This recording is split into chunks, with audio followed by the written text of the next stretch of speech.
Michael Moore. Give it up to him.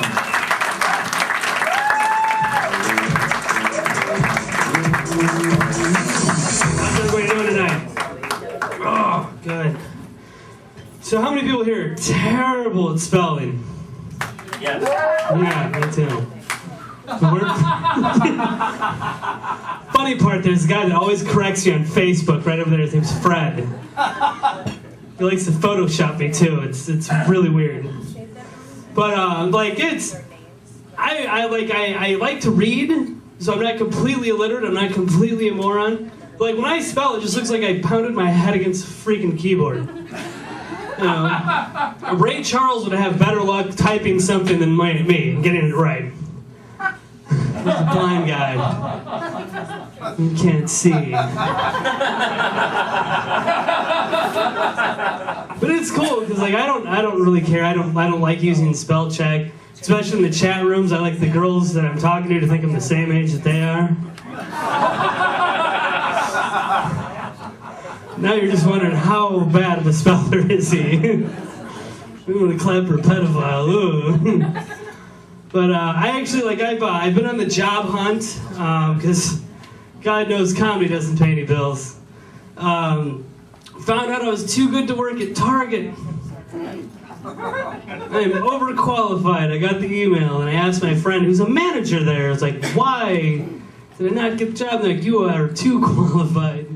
Which like made me want to like drive over there and just look at everybody and go by and be like, I'm better than you. I'm unemployed, but I'm way better than you. I was told by your manager. And it's terrible. It's like I've never been turned down so many times in my life, other than the last one's at a lesbian bar. It's just horrible. The job market's just absolute crap. People are still getting laid off, finding jobs. What kills me is like you'll have the one friend that can get fired and find a job in like a day. And they piss me off because like I know like 2 or 3 people oh yeah, I quit that job, and I'm like, why would you do that? You know, I apply there, I'm too qualified, but you just keep going on that route. That's just amazing. I hate you. You know, one of the reasons I'm desperately looking for a job. Had to move in with my parents. Not fun at all. Not even kind of. Because you cannot take a girl home and try to smooth that one over. It's like, look, you have to be really quiet. My parents went to bed at 7. And right around 3, my dad wakes up to use the bathroom. So you need to be out of here before then. But I also, the main reason I'm stressed for money is got a DUI last summer. Not fun. And it was kind of funny. There's a comedian that's kind of our headliner that actually specifically told me it is impossible to get a DUI in downtown Chicago. Let me tell you how you do that. Step 1, go to a bar where they have a set limit, like you spend $30, you drink as much as you want to. I did. And I enjoyed it. Stumble out to my car, hop in, and I noticed the Wendy's cup that's been sitting in the cupboard for 3 days, but now, tonight's the night, I'm upset at it. I can't be there tonight, no. So go ahead and roll the window down. I have electric windows, I know I'm fancy. Grab and just fire it out the window. And then there's going to be a cop right behind you that is a huge fan of Captain Planet. That when you turn on your turn signal and try to move out into oncoming traffic, and you're doing great so far, but he is very unhappy with the cop. Turns on his lights and he's like, how much have you had to drink tonight? It's Chicago. I'm like, they have people dying. They have drug dealers. I'm like, yeah, I've been drinking. Step out of the car. I'm like, oh, bad.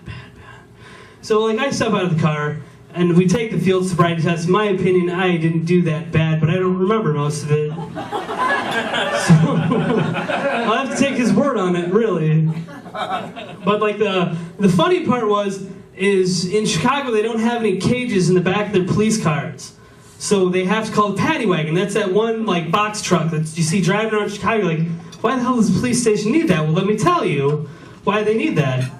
Like they'll pull up, they'll throw you in the back of this thing. The cool part is like they press a button, and I don't know where it's at, but they press a button and a lap bar comes down over you, like you're about to go on a roller coaster ride. Okay, and with the way the streets of Chicago are, it is exactly like a roller coaster ride. So we drive like a couple minutes, go into the police station, and they open the doors, and there's like 4 cops. I'm the only person in here. There's 4 cops waiting for me, like I'm about to bust out and make a run for it.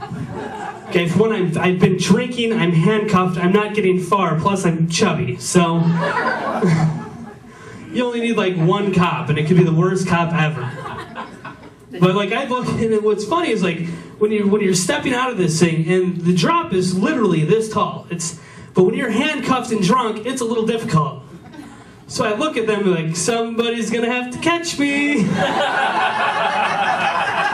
Chicago police officers have excellent reflexes, by the way. They did catch me. And like I look back and I was like joking around at this point. I mean, I'm paying a lot of money for this, so I'm gonna enjoy the hell out of it. And I'm like, that was the worst roller coaster ride I've ever been on. 3 of the cops laugh, 1 of them does not, and that is the one I have to deal with for the rest of the night. When you get arrested, they ask you like a series of questions when it has to do with alcohol. They're like, do you know what day it is? And you have to answer, like I said Saturday, and it technically was Sunday because it was 2, and he's one of those pricks that after midnight says, no, it's Sunday. It's like, tomorrow, what are you doing? Oh, Sunday, I'm going to church. No, Monday. It's like, no, you're a dick. You have to stop that right now.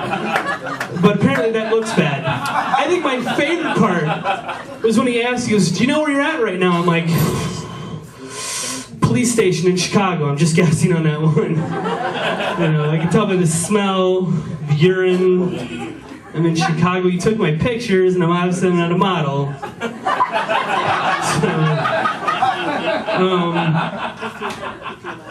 But he like asks you, do you know where you're at? And I was like, yeah. And then he asks you, well, what precinct? I'm like, dude, I have no idea. No clue. I'll tell you what. Look at my driver's license. It says a town called Sugar Grove. Okay? We have a lot of cornfields around us. So what I'm going to do, I'm going to have you come out one weekend, stick you in the middle of a cornfield, and you tell me what cornfield you're in. I win. Oh, that's my DUI experience. It's amazing. Also, I have a breathalyzer in my car now. New rule, state of Illinois has to have, you have to have a breathalyzer in your car, which makes first dates very awkward. It's like, do you want to drive? No, not really. I want to keep lying to you a little bit longer. I want you to realize I'm a loser. I live with my parents. I have to blow in my car to start it. One step at a time here. But yeah, it sucks because like the girl will see that and she'll get all like worried. I'm like, no, trust me, you're gonna get home safe unless I find some pot or coke. All right, guys, thank you very much. Thank you for coming out to Comedy on the Tap. Have a good night.